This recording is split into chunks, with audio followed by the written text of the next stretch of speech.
பஞ்சத்துக்கு அடுத்து என்ன இருக்குது அந்த இடத்துல?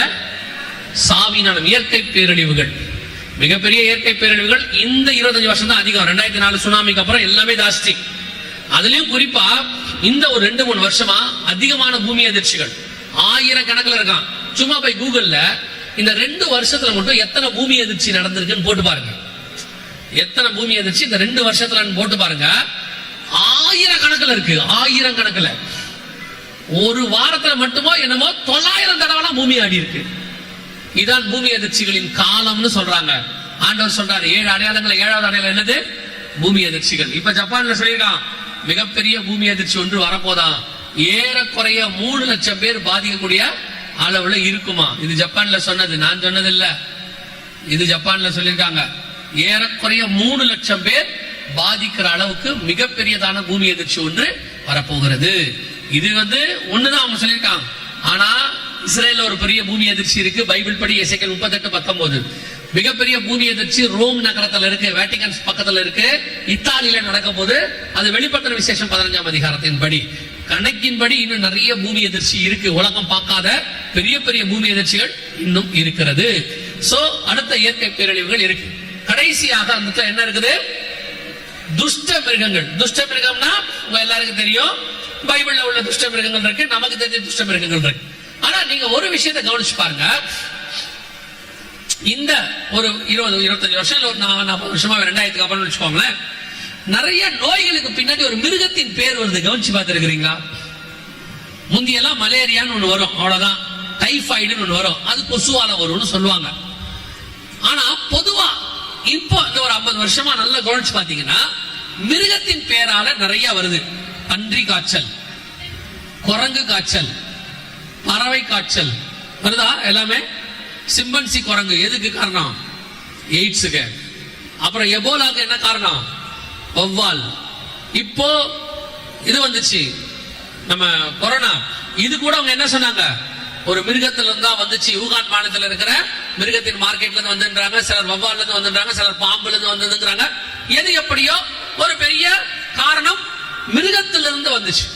இது எல்லாத்துக்கும் காரணம் துஷ்ட மிருகங்களினால் உண்டாகிற மரணம். இன்னைக்கு மிகப்பெரிய அளவுல கிருமிகள், வைரஸ், அதெல்லாம் மிருகத்தின் வைரஸ் சொல்றாங்க. இப்ப ரீசெண்டா உலக சுகாதார மையம் ஒரு மிகப்பெரிய அனௌன்ஸ்மெண்ட் ஒண்ணு கொடுத்திருக்கு. இந்த அனௌன்ஸ்மெண்ட் என்ன சொல்லுது பாருங்க. ஏறக்குறைய கொரோனாவை விட பல மடங்கு சக்தி வாய்ந்த இன்னொன்னு ஒண்ணு வருது, டிசீஸ் எக்ஸ் அப்படின்னு ஒண்ணு வருது. இதை கொடுத்து வச்சிருக்காங்க. அடுத்து ஒண்ணு வரப்போகுது அப்படின்னு சொல்றாங்க. இது எந்த அளவுக்கு இருக்கும் அப்படின்னு சொல்றாங்க. கவனிங்க. கொரோனாவை விட மோசமான மற்றொரு பெருந்தொற்றை எதிர்கொள்ள தயாராக இருக்குமாறு உலக சுகாதார நிறுவனத்தின் தலைவர் டெட்ராஸ் அதானம் எச்சரித்துள்ளார்.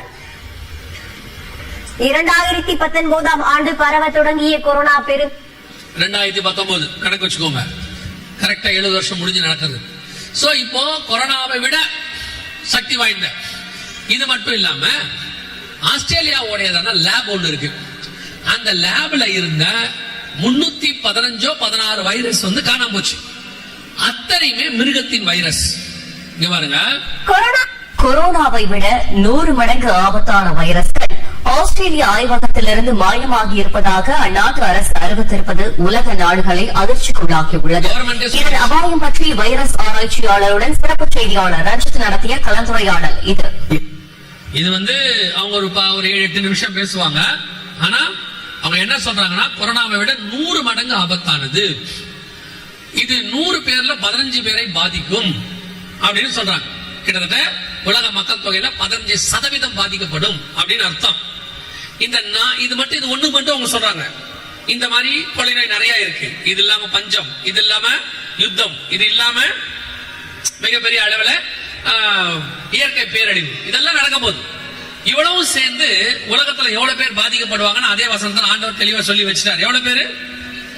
பூமியில் உள்ளவர்களில் 1/4 பங்கு. இவங்களே 15%. இப்ப வந்தவங்க 2000 வருஷத்துக்கு பைபிள் சொல்லுது 25%. சோ நம் கண்களுக்கு முன்பாக மங்கிய நிறம் உள்ள குதிரையின் காலம் அப்ரோச்சிங் வருது. இத ஒரே வசனத்துல பைபிள் நம்ம கொடுத்து வச்சிருக்கு. இதை இவங்க தனித்தனியா நமக்கு இந்த 5 வருஷத்துல சொல்லி இருக்கிறாங்க. 2019 இருந்து 2025க்குள்ள இந்த நாளினுடைய அடுத்த கட்டத்தை இவங்க தனித்தனியா சொல்றாங்க. இந்த நாளையும் பைபிள் ஒரே வசனமா நமக்கு சொல்லி இருக்கு. 6ஆம் அதிகாரம் ஒரு அதிகாரத்துல, சகரியாவின் புத்தகம் 1ஆம் அதிகாரத்திலையும் 6ஆம் அதிகாரத்திலையும் இதை குறித்து ஆண்டவர் தெளிவா சொல்லி இருக்கிறார். ஒரு தடவைக்கு 2 தடவை சகரியாவுக்கும் வெளிப்படுத்தி இருக்கிறாரு, யோவானுக்கும் வெளிப்படுத்தி இருக்கிறார். இது கரெக்டா நம்ம காலத்துல நடக்க வேண்டியதுன்னு சொல்றார். இப்ப நடக்க ஆரம்பிச்சிருக்கு, ஒன்றன் பின் ஒன்றாக வருது. அடுத்து 3ஆம் உலக யுத்தமும், அதை ஒட்டி மிகப்பெரியதான கொள்ளை நோயும், இதுவரைக்கும் கொரோனாவை விட அப்படின்னு நம்ம சொல்லிட்டு இருக்கிறோம். இனி கொரோனாவை விட மோசமானது ஒன்று வருகிறது. அதை ஒட்டி இயற்கை பேரழிவும், அதோட கூட மிகப்பெரியதான பஞ்சங்களும், தண்ணி பஞ்சம், சாப்பாடு எல்லாம் சேரும் பொழுது உலகம் இதுவரைக்கும் பார்க்காத மிகப்பெரிய பேரழிவை நம் காலத்தில் நாம் பார்க்க போகிறோம். இப்ப நாம இதுல என்ன செய்ய போறோம்ன்றதா கேள்வி.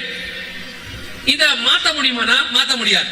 ஏன்னா இயேசு என்ன சொல்றார் மத்திய 24:6ல, யுத்தங்களையும் யுத்தங்களின் செய்திகளையும் கேள்விப்படுவீர்கள், கலக்காதபடி எச்சரிக்கையா இருங்கள், இவைகள் எல்லாம் சம்பவிக்க வேண்டியது, இதெல்லாம் நடக்கும், இதை மாத்த முடியாது, அவ்வளவுதான். ஒருவேளை நீங்க இப்படி நினைக்கலாம், இல்லைங்க நினிவே ஜனங்கள் தான் ஜெபம் பண்ணாங்க, ஆண்டவர் மாத்தினாரு, நாம ஜெபம் பண்ணா மாத்துவாரா? நினிவே ஜனங்க மாதிரி ஜெபம் பண்ணா மாத்துவாரு. நினிவே ஜனங்க மாதிரி ஜெபம் பண்ணா மாத்துவாரு. நீங்க நினிவே ஜனங்க மாதிரி ஜெபம் பண்ணுவீங்களான்னு பாத்துக்கோங்க. அவங்க எப்படி ஜெபம் பண்ணாங்கன்னா, இரவும் பகலும் புசியாமலும் குடியாமலும் ராஜாவிலிருந்து அந்த நாட்டினுடைய மிருகங்கள் வரைக்கும் தண்ணி குடிக்கலையாமா. கரெக்ட் தானே? எங்க நீங்க 3 நாள் அப்படி செய்யுங்க பாப்போம். 40 நாள் செஞ்சானாமா. 40 நாள் நீங்க செய்யுங்க. உங்க வீட்டுல இருக்கிற 4 பேரே சேர்ந்து உங்களால ஜெபம் பண்ண முடியாது. 4 பேர் சேர்ந்து, ஒரு சபையில இருக்கிற மொத்தமா சேர்ந்து ஜெபம் பண்ண முடியாது. ஒரு ஃபாஸ்டிங் பிரேயர் வானா நீங்க எங்க வரீங்க? யோசிச்சு பாருங்க. ஸ்பெஷல் மீட்டிங்க்கு வரீங்க. ஞாயிற்றுக்கிழமைக்கு இதுல அரைவாசி தான் இருக்கு. காலையில கம்யூனியர் தான் இன்னும் கொஞ்சம் அதிகமா இருக்கும். இந்த டிசம்பர் 31 நைட்டு ஆசீர்வாத வாக்குத்தத்த செய்தி நிரம்பி வழியும். இடம் கொண்டு போகாத மட்டும் சேர்லாம் போட்டு சாமியானலாம் போட்டு ரோடு முழுக்க கூட இருக்கும். ஏன்னா 1ஆம் தேதி வாக்குத்தத்த கேலண்டர் வாங்கிட்டு போறது ஒரு குரூப் வரும் இல்ல, அதுக்கு வருவீங்க. கம்யூனியர்னா கொஞ்சம் பேர் வருவீங்க. தேசத்தை காப்பாத்தணும், வரப்போற அழிவுல திறப்பில நிக்கணும், வாங்க முழங்கால் போட்டு நம்ம ஜெபம் பண்ணலாம்னா, எங்க பாஸ்டர் வேலை பிஸியா இருக்கு, ஒரு குழந்தைய வச்சுக்கிட்டு எங்க வர முடியுது, பிள்ளைகளை ஸ்கூலுக்கு அனுப்புறதுக்கே நேரம் சரியா இருக்கு, இப்படி சொல்லி பார்க்கணும். இனிமேட்டு நீங்கள் வந்தால் அடுத்த வருஷம் வீடு தருவேன் என்ற கர்த்தர் நிச்சயம் சொல்லுகிறார். அத்தனை பேர் வந்துருவா, ஃபேமிலியோட வந்துருவா. இன்னைக்கு சபையோட நிலைமை தான். நினிவே ஜனங்களுக்கு இறங்கின தேவன் உங்களுக்கு இறங்கணும்னா, அதே மாதிரி புசியாமலும் குடியாமலும் 40 நாள் இருக்கணும். நட்டு உடுத்தி சாம்பல்ல உட்காந்தானாமா. வசனம் சொல்லுது, அதை கர்த்தர் கண்டுன்னு இருக்கு. 40 நாளும் பார்த்திருக்கிறாரு. ஏதோ ஒரு நாள் 2 நாள் பண்றானான்ட்டு 40 நாளும் பார்த்துட்டு 40 நாள் கழிச்சு யோனா கிட்ட போய் சொல்றாரு, அவர்கள் தாழ்த்தினதை கண்டாயா, நான் மனஸ்தாபப்பட்டேன். சரி விட்டுறியா? அழுறத பார்த்து கர்த்தரை மனஸ்தாபப்பட்டார். உண்மையா அழுகுறான். எங்க நீங்க செய்யுங்க பாப்போம், கஷ்டம். அதனால உங்களாலையும் என்னாலையும் ஒண்ணு கர்த்தர் சொன்னாரு, இது கண்டிப்பா என்ன செய்யும், நடக்கும். 2வது, அந்த கர்த்தரோட இருதயத்தை அசைச்சு நிறுத்துற அளவுக்கு இப்ப நம்மளால யாருமே என்ன இல்ல, நம்மளால ரெடியா இல்ல. நம்ம அதுக்கு வருத்தணும் நிறைய இருக்கு. நான் உங்களை நெகட்டிவா சொல்லல. அந்த இடத்துல சர்ச்சை இப்ப இல்லங்கிற, இப்ப இருக்க சிச்சுவேஷனுக்கு இல்லங்கிற. ஒருவேளை இன்னைக்கு நைட்டு நீங்க அத்தனை பேர் மனம் திரும்பி 11 மணிக்கு மேல அத்தனை பேரும் சேர்ந்து ஊக்கமா ஜெபம் பண்ணி, நாளைக்கு காலையிலேயே நீங்க அத்தனை பேரும் இங்க ஒருமனப்பட்டு குசியாமலும் குடியாமலும் நீங்க காப்பி கூட குடிக்காம வந்து கையை கொண்டு ஜெபம் பண்ணீங்கன்னா சோத்திரம். ஆமேன்னு ஒத்தனா சொன்னீங்களே. நீங்க பார்த்தது எப்படி தெரியுமா? யாரு? நாங்க காலையில காப்பி குடிக்காம சரி சீக்கிரம் முடி அப்படிங்கிற மாதிரி இருக்கு. சரி சோத்திரம். சோ இவைகள் எல்லாம் சம்பவிக்க வேண்டியது, இதெல்லாம் நடக்கும். ஆனால் இதுல ஒரே ஒரு உத்தரவாதத்தை கர்த்தர் நமக்கு தருகிறார். இதெல்லாம் நடக்கும். இஸ்ரவேல் எகிப்து முழுக்க இந்த வாதை வரும். இஸ்ரவேல் இருந்த கோசே நாட்டில் மட்டும் வரவில்லை என்று வேதம் சொல்லுது. இதெல்லாம் சம்பவிக்கும். ஆனால் உங்களையும் என்னையும் தம்முடைய நாமம் தரிக்கப்பட்ட ஜனங்களை கர்த்தர் பாதுகாப்பேன் என்று முன்னிறுத்திருக்கிறார். அல்லேலூயா. ஆனா அதுக்கு ஒரு கட்டளை இருக்கு, சும்மா எல்லாம் இல்ல. உடனே நீங்க அப்பாடா சோத்திரம் தப்பிச்சிட்டோம் பிரைஸ் தி லார்ட் அதெல்லாம் இல்ல. நீ என்னதான் வீட்டுக்குள்ள இஸ்ரவேலா இருந்து பஸ்கா ஆட்டுக்குட்டி அடிச்சாலும் வெளியில ரத்தம் பூசப்பட்டிருக்க வேண்டும். என்னதான் உன் வீட்டுல பஞ்சம் வராம இருக்கணும்னா உன் வீட்டுக்குள்ள எலியா இருந்தாதான் அந்த வீட்டுல பஞ்சம் வராது. அதே மாதிரிதான் உங்க வீட்டுக்குள்ள இயேசு கிறிஸ்துவும் பரிசுத்த ஆவியானவர் உலாவுதலும் இருந்தால் இது எதுவும் உங்கள் வீட்டுக்குள் வராதபடி கர்த்தர் பாதுகாக்க வல்லமை உள்ளவராய் இருக்கிறார். ஆனா உங்க வீட்டுக்குள்ள தேவன் இருக்கிறாரா? அதான கேள்வி. இப்ப வீட்டுக்குள்ள சீரியல் இருக்கு, படம் இருக்கு, சினிமா இருக்கு, IPL இருக்கு, WWF இருக்கு, வீடியோ கேம்ஸ் இருக்கு, வீட்டுக்குள்ள எல்லாம் இருக்கு. எங்க இயேசுநாதர், எங்க குடும்ப ஜெபம், எங்க 2 பேர் சேர்ந்து ஜெபம் பண்றதுன்னு ஒண்ணு இருக்கு? யோசிச்சு பாருங்க. சர்ச்சுக்குள்ள, உங்க சர்ச்சை சொல்ல, பொதுவா சர்ச்சுக்குள்ள ஃபாதர்ஸ் டே இருக்கு, மதர்ஸ் டே இருக்கு, பர்த்டே இருக்கு, மேரேஜ் டே இருக்கு, ஆனுவல் டே இருக்கு, செலிப்ரேஷன் இருக்கு. பைபிள் ஸ்டடி எங்க? பைபிள் ஸ்டடி எங்க? பர்த்டே வச்சா எல்லாரும் கூட்டிடுறீங்க. ஃபாதர்ஸ் டேக்கு ஆண்கள் எல்லாம் வந்துடுறீங்க, மதர்ஸ் டேக்கு பெண்கள் எல்லாம் வந்துடுறீங்க, உமன்ஸ் டேக்கு எல்லாரும் வந்துடுறீங்க. எல்லா டேக்கும் கொஞ்சாச்சு. இதுவே சபையெல்லாம் சேர்ந்து ஊட்டிக்கு டூர் போறானா காசு கட்டி பஸ் புடிச்சு போயிடுறீங்க. எல்லாத்துக்கும் போறீங்க. பைபிள் ஸ்டடின்னு நினைச்சா வரீங்களா? எத்தனை பேர் வந்திருக்கீங்க சொல்லுங்க? கரெக்டா 4 பேர் 5 பேர், அவ்வளவுதான். கேட்டா வேலை பிஸி. வாதையை தடுக்க முடியாது. உங்கள் வீட்டுக்குள்ள ஜெபமும் வேத வாசிப்பும் கர்த்தர் உலாவுதலும் வீடு தேவனுடைய வீடா இருந்தால் மட்டும்தான் முழு பாதுகாப்பு இவைகளுக்கு நடுவில் நடக்கும். உங்க வீட்டுக்குள்ள சீரியல், சினிமா, அடிதடி, அக்கிரமம், விசுவாசி வீட்டுல கெட்ட வார்த்தை, விசுவாசி வீட்டுல கெட்ட வார்த்தை. அவன் சொல்றான், கோவப்பட்டு பேசிட்ட ஒரு வார்த்தை உள்ளுக்குள்ள இல்லாம எப்படி வெளியே வரும்? உள்ளுக்குள்ள இல்லாம எப்படி வெளியே வரும்? இன்னைக்கு விசுவாசி வீட்டுக்குள்ள எல்லாம் இருக்கு. சண்டை, சச்சரவு, விவாகரத்து அத்தனையும் கிடக்கு. உன் வீட்டுக்குள்ள வாதையும் இருக்கத்தான் செய்யும். அது எப்படி இருக்காது? அதுவும் இருக்கத்தான் செய்யும். உன் வீட்டு வாசல்ல 2 இருக்கும். ஒன்று, வாசப்படியில் நின்றவர் கதவை இல்லையா? உன் வீட்டு வாசப்படியில் பாவம் படுத்திருக்கும். ஒண்ணு, உள்ள இயேசு வந்துட்டார்னா பாவம் போயிடும். இல்ல இயேசு இல்ல, வெளியிருக்கிற பிசாசு மேலும் 7 பிசாசை கூட்டிட்டு வந்து ஜோடிக்கப்பட்டிருக்கிற வீட்டை ஆக்குபை பண்ணிடும். உன் வீட்டுக்குள்ள இயேசு இருந்தாதான் ஆச்சு. சும்மாவாது சால்ஜாப் சொல்லிக் கூடாது. சிலர்லாம் சுயநீதிகாரங்க இருக்காங்க. தசமா காணிக்கலாம் நான் கரெக்டா கொடுத்துறேன், பாஸ்டர் கிட்ட பவ்யமா பிரைஸ் தரார் சொல்லுவேன், பாஸ்டருக்கு ரொம்ப வேண்டப்பட்டவங்க, வருஷத்துக்கு ஒரு நாள் பாஸ்டர் எங்க வீட்டுல வந்து சோறு தின்னுவாரு, தின்னுட்டு போட்டோம். உன் வீட்டுக்குள்ள பாஸ்டர் வந்தா என்ன, பெரிய பெரிய எவாஞ்சலிஸ்ட் வந்தா என்ன? இயேசுநாதர் எங்க? இயேசுநாதர் இல்லாத வீட்டுக்குள்ள வேற யார் வந்தாலும் பிரயோஜனம் இல்ல தம்பி. சிலர்லாம் பாஸ்டர் கூப்பிட்டு ஒரு நாள் பிரியாணி போட்டா பரலோகத்துக்கு போய் நினைச்சு தெரியுறான். ஒரு வயலும் போக முடியாது. உங்களை சொல்ல, நீங்க தங்கம். நான் பேசுறது எல்லாமே ஆவடிக்கு வெளியே. புரியுதா உங்களுக்கு? சூலூர்பேட்டைக்கு போற வழியில பேசிக்கிட்டு இருக்கேன். இப்ப நான் உங்களை பத்தியே பேசல. சிலர் நினைச்சிட்டு இருக்காங்க, யாருக்காவது கூப்பிட்டு காப்பி கொடுத்துட்டா எங்க வீட்டுக்கு வந்தா பாஸ்டர் எப்போ காப்பி குடிப்பாரு, அதுக்கு பரலோகத்துக்கு கூட்டு போயிருவோமா? காப்பி கொடுத்து பரலோகத்துக்கு போயிருவீங்களா நீங்க? அதெல்லாம் ஆகாது தம்பி. இயேசுநாதர் வீட்டுக்குள்ள இருந்தா தான் பரலோகத்துக்கு போக முடியும். உன் வீட்டுக்குள்ள அப்பா அம்மாவே வச்சுக்க மாட்டேன். நீ வயசான தூக்கி கொண்டு போய் ஹோமேஜில போட்ட, நான் உங்க அம்மாவோட இருக்க மாட்டேன். அந்த அம்மா பரலோகத்துக்கு வந்தா எங்க போவேன்? அந்த அம்மா சொல்லுது, எங்க வீட்டுக்காரோட அம்மாவோட மாமியாரோட நான் வாழ மாட்டேன். வாழாத. அந்த மாமியார் பரலோகத்துக்கு வரணும், எங்க போவேன்? அங்க வந்து சொல்லணும் உங்க வீட்டுக்காரர்கிட்ட, நான் உங்க அம்மாவோட இருக்க மாட்டேன், நரகத்துக்கே போறேன். போ. வீட்டுக்குள்ள அம்மா அப்பாவை வச்சுக்க முடியல உன்னால, நீ எப்படி இயேசுநாதரை வச்சுக்க போற அப்படின்னு கேட்கணும். நான் ஏன் கேட்கிறேன்? நமக்கு என்ன அதை பத்தி எல்லாம்? அது உங்க வீடாச்சு, நீங்களாச்சு, பார்த்து கொள்ளுங்க. சும்மா இந்த பாஸ்டர் ஏமாத்திட்டு எவாஞ்சலிஸ்ட் ஏமாத்திட்டு பரலோகத்துக்கு போயிடலாம் கனவுட காணாதியா. நாங்கள் உங்கள் முகத்தை பார்க்கிறோம், கர்த்தரோ இருதயத்தை பார்க்கிறார். நீ யார் என்பது கர்த்தருக்கு தெரியும். என்ன ஏமாத்திடலாம் தம்பி, தேவனை ஏமாத்த முடியாது. பாஸ்டர் ஏமாத்திடலாம், தேவனை ஏமாத்த முடியாது. ஒருவேளை நாங்கள் ஏமாந்து கூட போகலாம், ஆனா பரலோகத்துல கால் வைப்பான்னு கனவுல கூட நினைக்காது. ஆண்டவர் தெளிவா சொல்றாரு, உங்க பரலோகத்தின் வாசல் உங்களுக்கு திறந்திருக்கு. ஆண்டவர் வாய்ப்பு கொடுக்கிறார். காலம் மிக சமீபம். உலகம் காணாத பேரழிவு இருக்கு. உன் வீட்டுக்குள்ள இயேசுநாதரை பத்தமா வச்சுக்கோங்க. ஆண்டவர் சொல்றாரு, என் பரிசுத்த ஸ்தலத்தை விட்டு எனக்கு தூரமா. இப்ப நாம தான் தேவனுடைய ஆலயமா இருக்கிறோம். நம்மளை விட்டு ஆண்டவர் போயிடக்கூடாது. ஆண்டவரை பத்திரமா வச்சுக்கணும். யாரு போனாலும் சரி, ஆண்டவர் போகாம பாத்துக்கோங்க.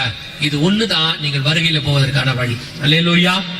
2வது, இயேசு கிறிஸ்து ரத்தத்தினாலே பாவ மன்னிப்பு நிச்சயத்தை பெற்றிருக்க வேண்டும். இயேசு என் பாவத்தை மன்னிச்சுட்டாருங்கிற நிச்சயம் இருக்கணும். ரத்தத்தால கழுவப்பட்டு இருக்கணும். அதுக்கப்புறம் வீழ்ச்சி விலகணும், அதெல்லாம் இருக்கும். ஆனா ஒரு நிச்சயம் இருக்கணும், இயேசு என் பாவத்தை மன்னிச்சுட்டாரு. 2வது, பிதா குமாரன் பரிசுத்தாவின் நாமத்தினாலே தண்ணீர்ல மூழ்கி ஞானசானம் எடுத்திருக்கணும். குழந்தையில எடுத்த, சின்ன வயசுல எடுத்த, இதெல்லாம் ஞானசானமே கிடையாது, பைபிள்ல இல்ல. ஒரே ஞானசானம் தண்ணீர்ல மூழ்கி எடுப்பதுதான் ஒரே ஞானசானம். மூணாவது எபேசியர் 4:30 சொல்லுது, மீட்கப்படும் நாளுக்கு என்று முத்திரையான பரிசுத்த ஆவியை துக்கப்படுத்தாதிருங்கள். பரிசுத்த அபிஷேகத்தை பெற்றிருக்க வேண்டும். இன்னைக்கு கூட ஒருத்தர் கேட்டாங்க, இயேசுநாதர் கூட நம்ம ரட்சிக்கப்பட்ட போதாதா, பரிசுத்த ஆவி தனியா பெறணுமா அப்படின்னு இன்னைக்கு யாரோ ஒருத்தர் கேட்டாங்க. ஒரு டாக்டரின் சொல்றாங்க, நீங்க என்ன சொல்றீங்க? இயேசுநாதர் ரட்சிக்கப்பட்டு இயேசுநாதர் கூட 3.5 வருஷம் இருந்தாங்க அப்போஸ்தலர்கள். ஆனா இயேசு சொன்னாரு, போய் பரிசுத்த ஆவி உங்களிடத்தில் வருகிற வரைக்கும் காத்திருங்கள். இயேசுநாதர் கூட இருந்தா மட்டும் பத்தாது, பரிசுத்த ஆவியானவர் தான் நம்மை நடத்த வேண்டியதா இருக்கிறது. அல்லேலூயா. நாலாவது அப்போஸ்தலர் 2:40 சொல்லுது, மாறுபாடான சந்ததியை விட்டு விலகி உங்களை ரட்சித்துக் கொள்ளுங்கள். உங்களுக்கு உலகத்துக்கு என்ன இருக்கணும்? வித்தியாசம், வேறுபாடு இருக்கணும். உலகம் வேறு, நாம வேறு. உலகத்துக்கு ஒத்த வேஷம் தரிக்க கூடாது. அவங்க கூட சேர்ந்து அரட்டை அடிக்கிறது சில ஆட்களா இருப்பான். சர்ச்சில் வரும்போது இங்க ஆராதனை, இங்க வந்து எல்லாரும் கூட சேர்ந்து பிரைஸ் தி லார்ட், ஹல்லேலூயா, ஸ்தோத்திரம். அப்படியே இன்னொரு டீம் இருக்கும் வெளியே. அங்க போனோட என்ன மச்சா, என்ன மாமா அப்படின்னு ஆரம்பிச்சு கெட்ட வார்த்தையெல்லாம் பேசி அவங்க கூட சினிமா பாட்டு போயிடு, அப்புறம் ஜோக்கெல்லாம் அடிச்சு அங்க முடிச்சுட்டு அவன் என்ன சொல்லுவான்? அது பேலன்சிங்கா போகணும். எப்படி போனோம்? ஆண்டவர் சொல்றாரு, கர்த்தர் தெய்வமானால் கர்த்தரிடத்தில் வாங்கள், பாகால் தெய்வமானால் பாகால் இடத்துல வாங்கள். 2 நினைவுகளால் குந்தி குந்தி நடக்கிறவன் என்ன செய்யறானா? தன் வழிகள் எல்லாவற்றிலும் நிலையற்றவனாய் இருக்கிறார். தயவு செய்து நீங்கள் கொஞ்ச காரியம் தான் கர்த்தருக்காக விட வேண்டியிருக்கும். அதை விட்டுட்டு வந்து பாருங்க, நீங்கள் நினைக்காத எத்தனையோ காரியங்களை பரலோகம் கொடுப்பதற்கு வல்லமை உள்ளதா இருக்கிறது. 5வது சுவிசேஷம் அறிவித்தல் உங்கள் மேல் விழுந்த கடமை. நீங்கள் என்ன செய்யணும்? ஒருத்தரும் கண்டிப்பா சொல்லணும். சொல்லாவிட்டால் உங்களுக்கு, உங்களோடு கூட பரலோகத்துக்கு வரப்போறது, இந்த உலகத்துல இருந்து உங்க கூட வரப்போறது ஒண்ணுமே கிடையாது. எதுவுமே அது உங்களுக்கே நல்லா தெரியும் தானே, வராது. ஆனா ஒண்ணே ஒண்ணு வரும். என்ன வரும் தெரியுமா? நீங்கள் சம்பாதிச்ச ஆத்மா உங்களோடு கூட வரும். ஆண்டவர் உங்ககிட்ட கேட்டதும் அது மட்டும்தான், வேற ஒண்ணுமே கேட்கல. தன்னையே தந்தவர், தம்முடைய ஒரே பேரான குமாரனை தந்தருளி இவ்வளவாய் உலகத்தில் அன்பு கூர்ந்தவர். நம்ம கிட்ட கேட்டது ஒண்ணே ஒண்ணு, நீங்கள் போய் சகல ஜாதிகளுக்கும் சுவிசேஷம் பிரசங்கித்து சீஷராக்கி ஞானசானம். சோ ஆண்டவர் நம்ம கிட்ட பண்ண ரெக்வெஸ்டோ அல்லது கட்டளையோ அல்லது வேலையோ எது வேணாலும் நீங்க வச்சுக்கோங்க. இப்ப ஆண்டவர் நமக்கு சொல்லி இருக்கிறார். சோ இந்த சுவிசேஷத்தை இயேசு வர்றதுக்குள்ள எவ்வளவு பேருக்கு சொல்ல முடியுமோ சொல்லுங்க. உட்கார்ந்து போன் எடுத்து வெட்டியா கதை பேசாதீங்க. உங்க சொந்தக்காரங்க ரட்சிக்கப்படாம இருந்தா போன் பண்ணி பேசுங்க. உட்கார்ந்து அவங்ககிட்ட சொல்லுங்க, இப்படிப்பட்ட விஷயங்கள்லாம் கேட்டேன், வராரா இயேசு வராரா, நடக்குதா? 2 தாங்க நடக்கும். ஒண்ணு, இனிமேட்டு இந்த மாதிரிலாம் என்கிட்ட பேசாதம்மா வச்சிருங்க. இன்னொன்னு, ஏற்றுக்கொண்டால் அந்த ஆத்மா பரலோகத்துல உங்களுக்கு கணக்குல இருக்கும். அவன் திட்டிட்டு கூட வைக்கட்டும். இப்ப என்ன, உங்களுக்காக அடி வாங்கின இயேசுநாதருக்கு திட்டு வாங்க மாட்டீங்களா நீங்க? உங்களுக்காக முகத்துல துப்புனானாமா அவ்வளவு வாங்கின இயேசுநாதருக்காக ஒரு வார்த்தை வாய் காதுல கேட்டா என்ன? அவன் சொல்ல, பெரிய பரிசுத்தவன் மாதிரி பேசாத, வைடா நீ யாருன்னு தெரியுமா, வச்சிருங்க, பிரச்சனை இல்ல. ஆனா ஜெபத்தோட போன் பண்ணுங்க, அவனை ரட்சிப்பதற்கு கர்த்தர் வல்லமை உள்ளவராய் இருக்கிறார். என்ன அதுல குறைஞ்சு போயிட போறிய? போய் பாருங்க, எத்தனையோ காரியங்கள் பிசாசுக்கு செய்யறவங்க எல்லாம் ரோட்ல நின்று செய்யறாங்க. எத்தனையோ பேர் திட்டிட்டு போறான், அதை பத்தி அவன் என்ன செய்யல, கவலைப்படல. ராணுவத்துல போய் பாருங்க, இந்த நாட்டுக்காக உயிரை கொடுக்குறாங்க. அவங்க கவர்மெண்ட் அவங்களுக்கு ஒரு பதவி கொடுக்குது, அல்லது வந்து ஒரு பட்டம் கொடுக்குது, ஒரு பணம் கொடுக்குது, அவங்க குடும்பத்தை ஏதோ ஆதரிக்குது, அதுக்காக தன் ஜீவனையே கொடுக்குறான். இயேசு கிறிஸ்துவாக நாம கொடுக்கறதுக்கு என்ன, அவர் பரலோகத்தையே தரேங்கிறார். ஏன் நீங்க ஒரு வார்த்தை கெட்ட எவ்வளவு திட்டிட்டு போற இருக்கட்டும், ரோட்ல நின்று டாக்ஸ் கொடுக்க போறீங்க, ஒண்ணு அவன் திட்ட போறான், இல்ல உங்களை வந்து போலீஸ்ல புடிச்சு கொடுப்பேன்னு மிரட்டுவான். சட்டப்படி உங்களை உள்ளே வைக்கிறதுக்கு எந்த அனுமதியும் கிடையாது. நீங்க டாக்ஸ் கொடுத்து அவங்க போன் பண்ணி போலீஸ் வந்தாலும் உங்களை ஜெயில வைக்கிறதுக்கு சட்டம் கிடையாது. நல்லா புரிஞ்சுக்கொள்ளுங்க, இந்த டிராக்டர் ரோட்ல நின்று கொடுக்கிறதுக்கு சட்டப்படி உரிமை இருக்கு நமக்கு. அவன் சும்மா மிரட்டுவான், நான் போலீஸ் வர. அவங்க என்ன பண்ணுவாங்க தெரியுமா? அவங்களும் ஒண்ணு செய்வாங்க, வா வா வா நீ வா ஸ்டேஷனுக்கு வா அப்படின்னு கூட்டு போவாங்க. எதுக்கு தெரியுமா? அவங்கிட்ட விட்டுட்டு போனா எங்க ஒண்ணு அடிச்சிட போறானோ உங்களை பத்திரமா கூட்டிட்டு போயிடுவாங்க. கொஞ்ச நேரம் உட்கார வச்சுட்டு அவங்க அனுப்பி விட்டுருவாங்க. போலீஸ்காரங்களும் உங்களை கஷ்டப்படுத்தணும் அவங்களுக்கு இருக்காது. அவங்க என்ன செய்வாங்கன்னா, இவனுங்க மத்தியில விட்டுட்டு போனா இவனுங்க ஏதாவது இவங்களை பண்ணிட போறாங்க, சண்டை வந்துட போகுதுன்னு உங்களை வேன்ல கூட்டிட்டு போய் ஸ்டேஷன்ல உட்கார வச்சு ஒரு 3 மணி நேரம் கழிச்சு அமுச்சு விட்டுருவாங்க. இவ்வளவுதான் நடக்கும். உங்களை ஜெயில வைக்கிறதுக்கு சட்டமே கிடையாது. தைரியமா சுவிசேஷம் சொல்லுங்க. சொல்றதுக்கு கான்ஸ்டிடியூஷன் படி நமக்கு என்ன இருக்கு, உரிமை இருக்கு. அதையும் தாண்டி இல்லனாலும் சொல்றேன், பல நாடுகள்ல இல்ல ஆனாலும் அங்க சொல்லி அடி வாங்குறான். ஏன் தெரியுமா? கான்ஸ்டிடியூஷன் வேணா நமக்கு எதிராக கூட இருக்கலாம், ஆனால் பரலோகம் நமக்கு ஆதரவா இருக்கிறது. ஆண்டவர் நம்மை சுவிசேஷம் சொல்லி இருக்கிறார். சோ சுவிசேஷம் சொல்லுங்க. இந்த மாதிரி காரியங்களை ஒருவேளை எனக்கு சொல்ல தெரியல நீங்க சொன்னீங்கன்னா, இது ஒரு ட்ராக்ட். இது நான் பிலீவர்ஸ்க்கு, உங்களுக்கு ரட்சிக்கப்படாதவங்களுக்கு கொடுக்கிறதுக்காக நாங்க போட்டிருக்கிறோம். இது முழுக்க முழுக்க இந்த கடைசி காலங்களை எடுத்தோம் இல்லையா, அதை பத்தினதான விஷயங்கள் இதுல இருக்கும். என்னென்ன காரியங்கள் நடக்க போகுது அப்படிங்கிறது இருக்கும். பின்னாடி உங்க சர்ச் அட்ரஸ் போறதுக்கு ஒரு இடம் இருக்கும். இது ஃப்ரீ தான். வெளியே இருக்கும். ஒரு ஆளுக்கு 50-100 தரமாட்டாங்க, 5 தான் தருவாங்க. 5 தான் வாங்கிட்டு போங்க. ஒரு 5 பேருக்கு கை வச்சு ஜெபம் பண்ணுங்க. உங்களுக்கு ரட்சிக்கப்படாத, உங்களுக்கு தெரிஞ்சவங்க, நண்பர்கள், சகோதரர்கள், கூட படிக்கிறவங்க, வேலை பார்க்கறவங்க, அவங்களுக்காக ஜெபம் பண்ணுங்க. அந்த 5 பேரை எழுதி வச்சு நல்லா ஜெபம் பண்ணிட்டு இந்த டிராக்டை கொண்டு போய் அந்த 5 பேர்கிட்ட கொடுங்க. கர்த்தர் அவர்களை ரட்சிக்க வல்லமை உள்ளவராய் இருக்கிறார். அப்புறம் 5 வாங்கிக்கோங்க. சர்ச்சில் இருக்க வாங்கிக்க, இல்லைன்னா சர்ச்சில் எங்ககிட்ட வாங்கி உங்களுக்கு தருவாங்க. சோ இத வேஸ்ட் பண்ணாதீங்க. இது ஒரு ஃபேமிலி, உங்களை மாதிரி உட்கார்ந்து செய்தி கேட்கிற ஒரு ஃபேமிலி. அவங்க வருமானத்துல இருந்து அடிச்சு கொடுக்குறாங்க. இது நான் அடிக்கல, இது என் காசு இல்ல, அவங்க அடிக்கிறாங்க. தங்களுக்கான தேவைகளுக்கு மத்தியில இருந்து அடிச்சு கொடுக்குறாங்க. தயவு செய்து இதை வேஸ்ட் பண்ணாதீங்க. கொடுக்குறவங்க வாங்கிட்டு போங்க, ஆனா எல்லாரும் வாங்கிட்டு போய் கொடுங்க. பரலோகத்துக்கு வெறுங்கையா நிக்காதீங்க. ஒரு வீட்டுக்கு போகும்போது பாருங்க, அந்த அம்மாவுக்கு தான் கரெக்டா தெரியும், மனைவிக்கு தான், ஏங்க ஒண்ணுமே வாங்கிட்டாங்க போறோம், நம்மளால அப்படியே போயிட்டே இருப்பாப்ல, நம்மளால எதுவும் வாங்காம அந்த அம்மா தான் சொல்லும், ஏங்க வெறுங்கையா அந்த வீட்டுக்கு எப்படிங்க போறது? வியாதியஸ்தல பார்க்க போனா பழம் வாங்கிட்டு போனோம், கல்யாணத்துக்கு போனா மொய் எடுத்துட்டு போனோம், யார் வீட்டுக்காவது போனா ஏதோ ஒரு கிஃப்ட் ஸ்வீட் வாங்கிட்டு போறோம். அதே மாதிரி பரலோகத்துக்கு போகும்போது, ஆண்டவரை பார்க்கும் போது வெறுங்கையா போகக்கூடாது. ஆத்துமாக்களை கொண்டு போய் அவர் கையில ஒப்படைக்க வேண்டும். அல்லேலூயா. 6வது, இயேசு வருவார் என்பதை ஒவ்வொரு நாளும் விசுவாசிக்கணும். 3 நாள் செய்தி கேட்ட, 2 நாள் செய்தி கேட்ட பிறகு ஒரு ஜுரம் ஒண்ணு அடிக்கும். இப்ப 2 நாளைக்கு செம்ம ஜுரமா இருக்கும். யாரை பார்த்தாலும் சொல்லுவோம், இயேசு வர்றாராம் தெரியுமா, வருதான் தெரியுமான்னு. 3வது நாள் ஜுரம் கொஞ்சம் குறையும். 4வது நாள் அனலும் இல்லாமல் குளிரும். அப்படி ஆகக்கூடாது. இன்னைக்கு போட்டது ஒரு தீப்பொறி மாதிரி. இன்னையிலிருந்து இந்த அக்கினி பற்றி எரியணும். எப்போ வரைக்கும் தெரியுமா? இயேசு வர்ற வரைக்கும் எரியணும். நைட்டு படுக்க போகும்போது, ஆண்டவரே நம்முடைய வருகை தாமதிக்குமானால், இன்னைக்கு ராத்திரி வருமானால், வருமானால் நான் எடுத்துக் கொள்ளப்பட வேண்டும். காலை எழுந்திருக்கும் போது, ஆண்டவரே வருகை வருமானால் நான் எடுத்து, அது அப்படியே போனங்கிறது ஊறிடும். 7வது கடைசியாக, முடிவு பரியந்தம் நிலைநிற்கிறவனே ரட்சிக்கப்படுவான். இந்த 7 காரியத்திலும் நீங்கள் கரெக்டா இருந்தீங்கன்னா வருகையில போவது எளிது. அடைந்த ரட்சிப்பு, எடுத்த ஞானசானம், பெற்றுக்கொண்ட அபிஷேகம், சொல்ற சுவிசேஷம், வாழ்ற வேறுபாடுள்ள வாழ்க்கை, விசுவாசிக்கிற வருகை, இந்த 6லும் முடிவு பரியந்தம் நீங்க நின்னீங்கன்னா கர்த்தருடைய வருகையில போவது எளிது. அல்லேலூயா. ஆண்டவர் வெகு சீக்கிரத்தில் வரப்போகிறார். இனி காலம் செல்லாது. நாம் ஜெபிக்க போகிறோம். ஏந்திரிக்கலாமா? நம்ம எல்லாம் தேவ சமூகத்துல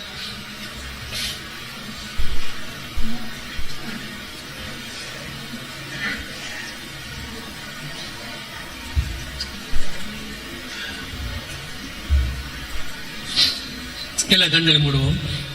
சரியா 5 நிமிஷம், எக்ஸாக்டா 5 minutes நான் முடிச்சிருவேன். முடிச்சு அவங்க கையில கொடுத்துருவேன். எல்லா கண்களை மூடுவோம். 1 கொரிந்தியர் 11:31 சொல்லுது, நம்மை நாமே நிதானித்து அறிந்தால் நாம் நியாய தீர்க்கப்படும். உங்களை ஆராய்ந்து பாருங்க. இந்த வருகையில போறதுக்கு எது உங்களுக்கு தடையா இருக்குன்னு பாருங்க. இப்ப நம்ம அதுக்காக ஜெபிக்க போறோம். ஒரே ஒரு நிமிஷம் தான் ஜெபம் பண்ண போறோம். கண்கள் இச்சையா, ஜீவனத்தின் பெருமையா, மாம்சத்தின் இச்சையா, அல்லது பொறாமையா, கொலைபாதகமா, கோவமா, மூர்க்கமா, அல்லது வேதம் சொன்னபடி பொருளாசையா, பணத்தாசையா, எதுன்னு பாருங்க. எல்லாத்தையும் அப்படியே தேவ சமூகத்தில் ஒப்பு கொடுங்க. எதா இருந்தாலும் இயேசு கிறிஸ்துவின் ரத்தம் சகல பாவங்களையும் இப்ப மன்னிக்கும். லாஸ்ட் மினிட் ஒருவேளை கர்த்தருடைய வருகை ராத்திரி வேளையில இருக்குன்னா, இது நாம பண்ற மிக முக்கியமான ஜெபம். இந்த ஜெபம் உங்களை வருகையில கொண்டு போறதுக்கான ஜெபமா கூட இருக்கும். உங்களை ஆராய்ந்து பாருங்க. இந்த வருகையில போறதுக்கு எனக்கு எது தடை இருக்கிறத எல்லாத்தையும் தேவ சமூகத்துல ஒப்பு கொடுங்க. 1 நிமிஷம் மட்டும் எடுத்துக்கோங்க. அந்த நேரத்துல எல்லா கண்களையும் மூடி இருப்போம். உங்களுக்காக ஜெபம் பண்ணுங்க, உங்க குடும்பத்துக்காக ஜெபம் பண்ணுங்க. வருகையில போகணுன்றதுக்காக எதெல்லாம் உங்களுக்குள்ள இருக்க தடை இருக்குதோ எல்லாத்துக்காகவும் ஜெபம் பண்ணுங்க. அந்த நேரத்துல நான் ஒரே ஒரு கேள்வியை கேட்டு ஜெபித்து முடிக்க விரும்புகிறேன். நான் இன்னும் தண்ணியில மூழ்கி ஞானசானம் எடுக்கல, குழந்தைகள் எடுத்த அது ஞானசானம் இல்லைன்னு தெரிஞ்சிருச்சு, இல்ல நான் இன்னும் ஞானசானமே எடுக்கல,